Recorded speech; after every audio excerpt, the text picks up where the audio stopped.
final captain's press conference featuring Pretoria Capitals captain Wayne Parnell, as well as the Sunrisers Eastern Cape captain Aidan Markham.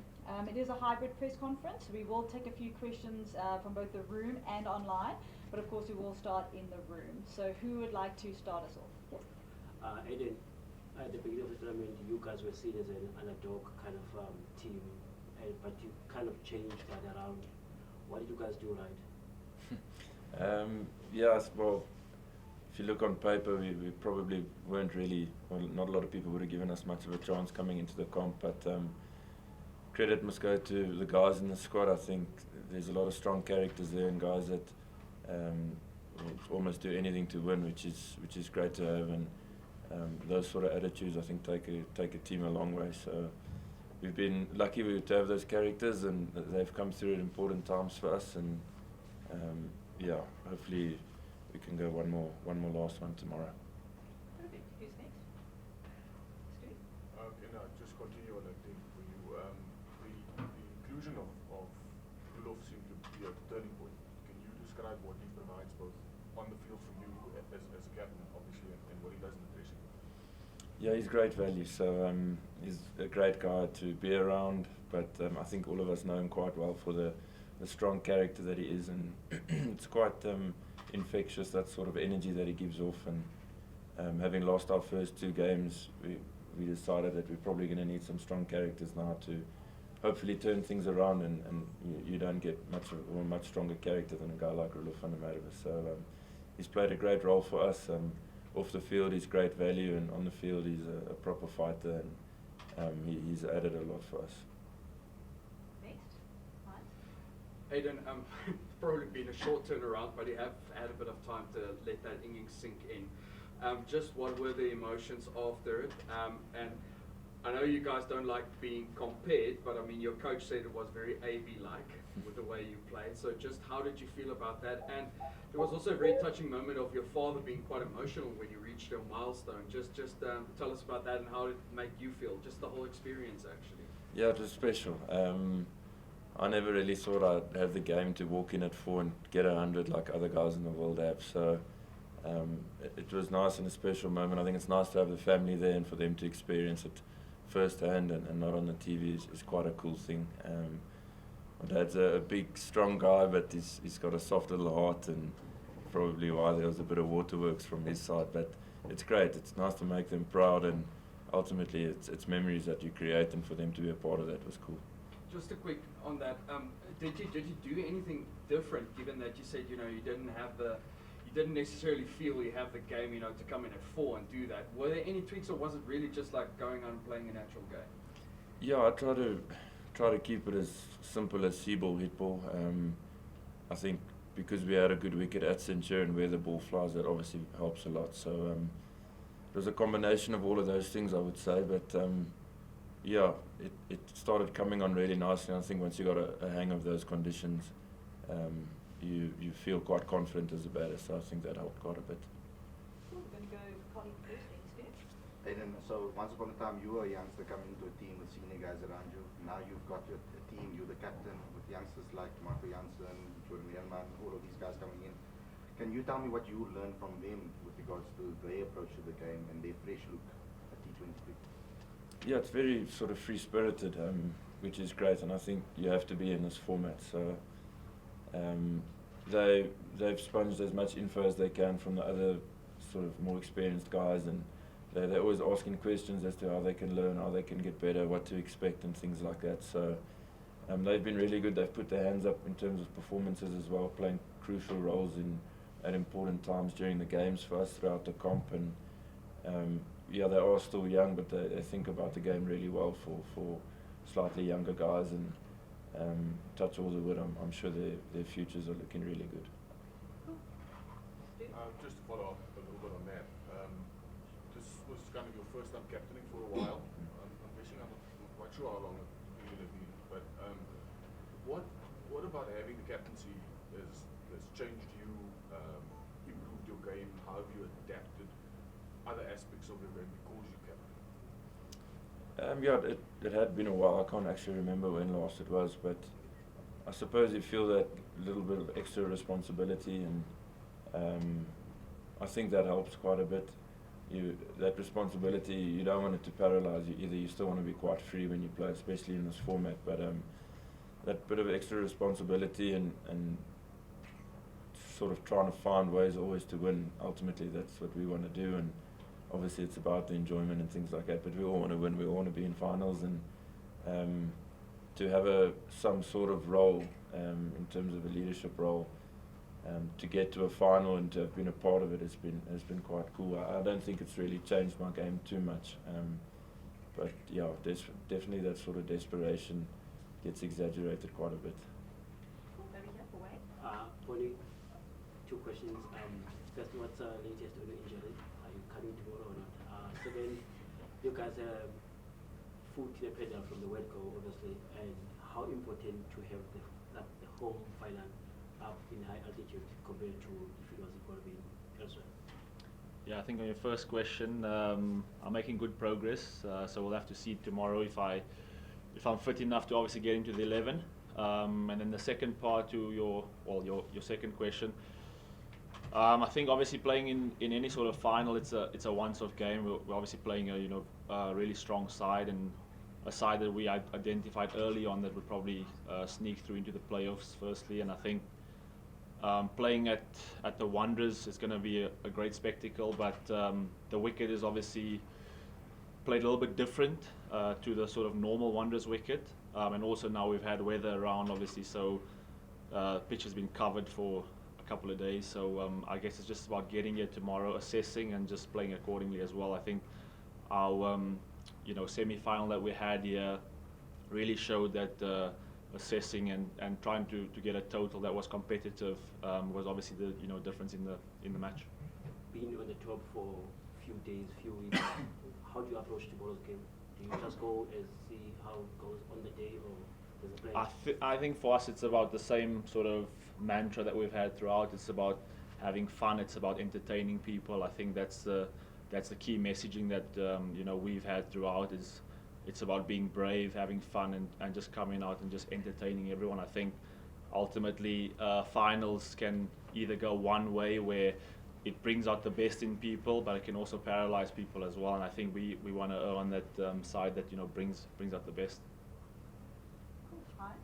Wayne, just in hindsight, do you also believe things worked out well for you guys in terms of results, that you guys had in a relatively less demanding game, you really had your one blowout against the super giants, but then also are you also chuffed by the fact that you guys then recovered from that and then actually gained that much needed momentum for this last showpiece game as well? Are you chuffed with the mental fortitude you guys showed even after that could have been a big setback against the super giants?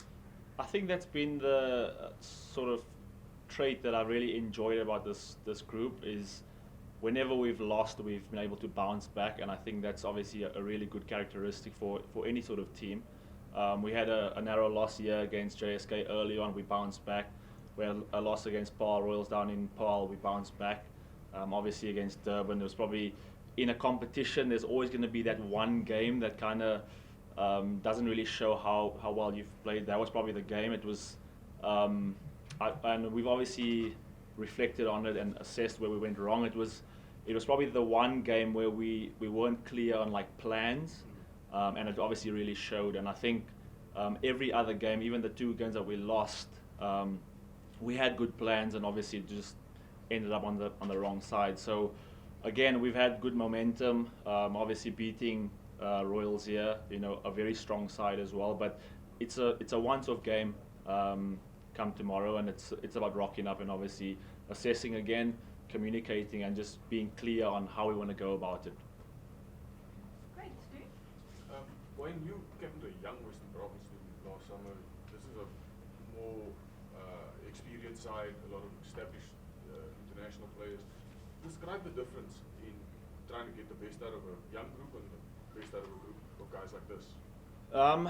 I think there are a lot of similarities actually. I think my sort of way of going about it is trying to empower people. I think you've seen our lesser known guys really excel, and I think that's probably the key in this competition, is having your local guys, because obviously you've got 7 South African guys playing, and you can only have 4 pros. But I think the credit goes to the pros. Yes, they're great players, but they're really good teammates, and I think that's probably been the best thing that I've seen throughout this competition. And I think credit must go to our staff that have actually assembled this squad.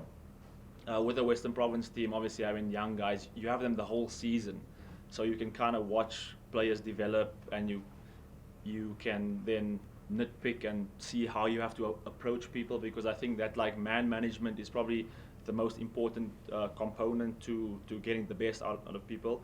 Whereas here we had a 8-day build up, and we had guys coming in every other day, so it was about trying to figure out who the kind of go-to guys would be, and where you could probably find 1 or 2 guys that even though they've been good players in the domestic setup, but there's always something more, and I think that's something that you kind of pick up as you kind of go along. And I think we've managed to actually find and take guys to another level, and I think that's been really impressive from both as a leadership group, but then also from the players as well, actually wanting to be in those situations.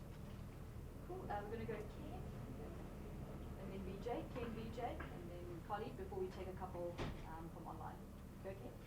Wayne, as captain, how much have you enjoyed working with a coaching staff which they're 3 pretty softly spoken guys, not big ranters and ravers, 40 and Benke and Jacques Callister, and how important is that sort of sense of calm that they bring going to be heading into a final?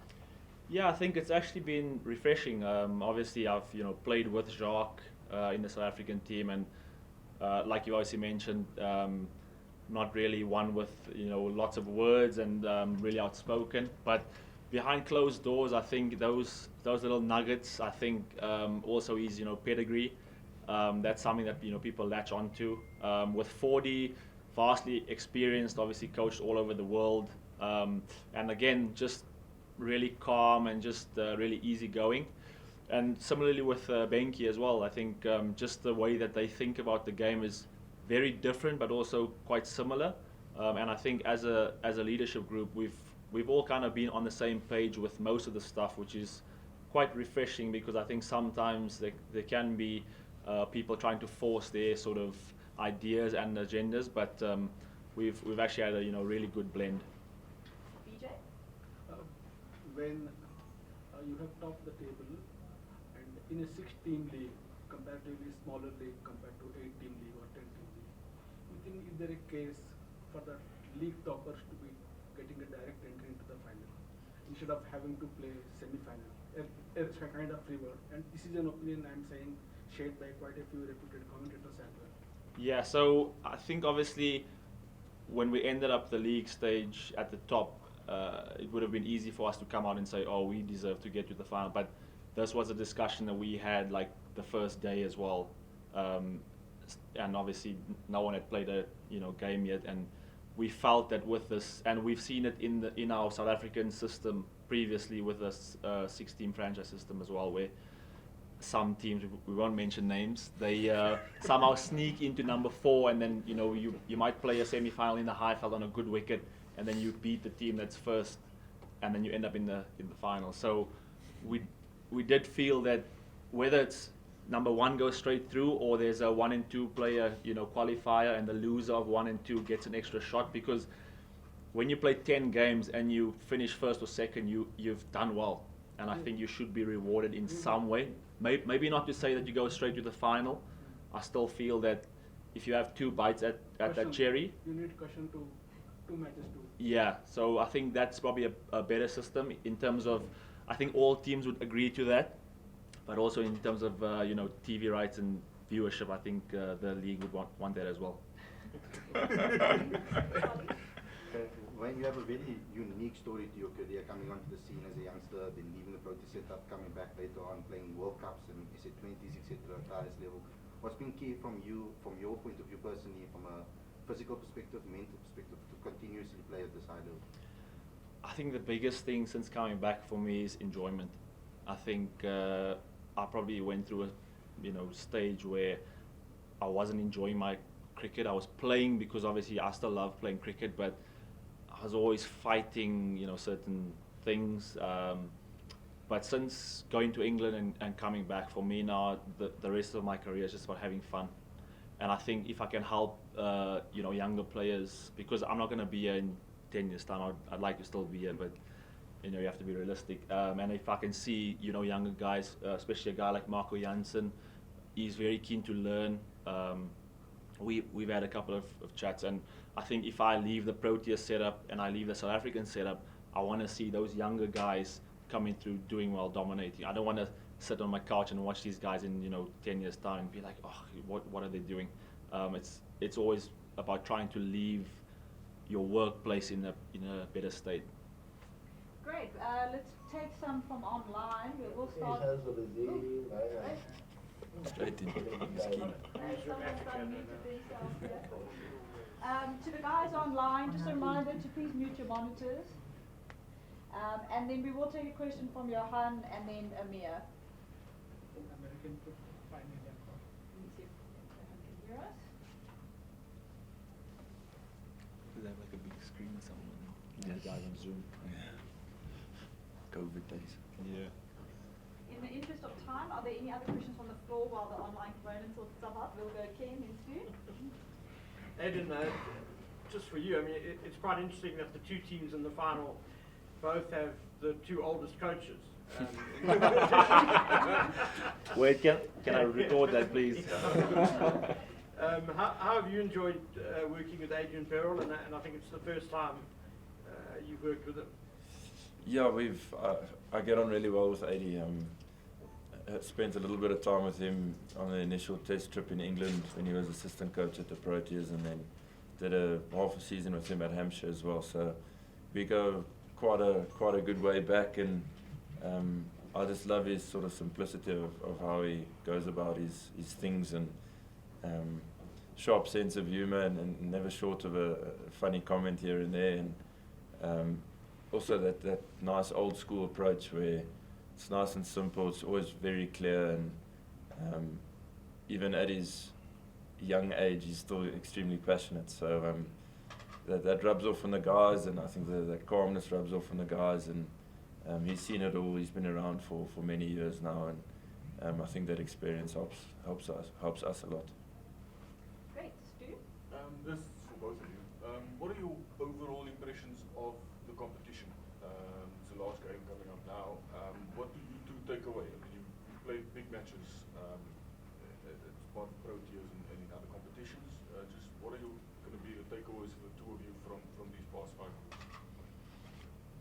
It's a 5-letter word. Starts with a G, ends with a T. No, it's been obviously a great tournament. I think well done to everyone involved. Firstly, I think with a level of cricket and the standard of competition, I think it's only going to be good for cricket in South Africa. All the guys obviously got picked in the first year, great for them, but I think there are a lot of other guys who are outside of these groups who will understand now what it requires to get into this competition, and there'll be a lot of people sitting at home watching and really saying that they want to be part of this, and I think that's obviously a great sort of testament to what's happened and all the work that the league has done behind closed doors. But the actual cricket itself, I think it's a lot of teammates have become opposition, and I think obviously after this you'll go back and there'll be some great banter. But I think ultimately the cricket product it's been excellent. Yeah, sorry, Luis. Yeah, I can't add too much more than that, but can only really speak on behalf of our players, and from the overseas guys to the local guys, they've loved every second of it. So I think it's been a nice breath of fresh air for supporters of cricket in South Africa, for players. It's gave a new energy towards cricket in South Africa, and it certainly is really exciting. So I think it's going to attract a lot more people in the years to come. It's run like clockwork. Everything's been run really well, and like Barney said, I think you have to take your hats off to people behind the scenes working really hard, and Graham and his team that have made it happen, and definitely exceeded expectations, if I'm going to be honest, but in a really good way. Great. In the interest of time, this will conclude the press conference today. So thank you very much, Aidan and Wayne. We look forward to hosting you guys tomorrow. Thank you. It's loose. Thanks, James.